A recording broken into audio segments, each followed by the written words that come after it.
This episode of Adventures in Bootleg is unlike any episode so far because these aren't my experiences with bootleg products, they're yours. That's right, fan submissions. Believe it or not, I've unprompted been sent pictures of bootleg items that people have found on the internet that I didn't know about, so I'm going to look through a few of them in this thing.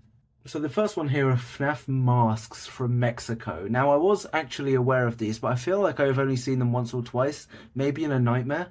Now the masks themselves look like something out of Five Nights at Freddy's 4, but if you've watched the show, you know I love a good display box. So I want to know who made the banner for these at the top. We've seen countless times, as early as episode 4 or something stupid like that I love display boxes and art that would never ever work if it was done officially, and this is a perfect example of that. There are so many renders just placed and laced on top of each other, it looks ridiculous and it's so obviously fake.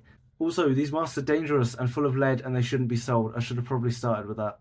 This next one is the thumbnail to a YouTube video. Now, YouTube is a topic that I do want to dive into, so I've got to be careful about what I say now. But this is obviously a character from Poppy Playtime that doesn't exist.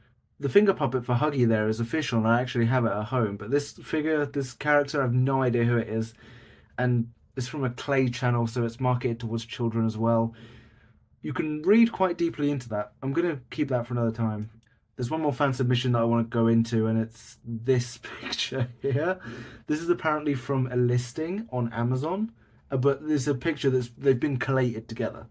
These look like weird, twisted, extended universe versions of.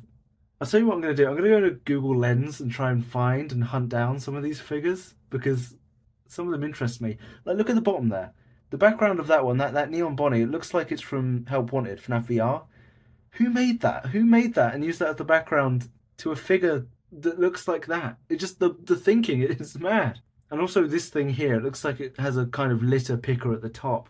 This Oh, and it's the fact that like anything security breach related or remotely related to security breach has been done in this decade, and that's very worrying.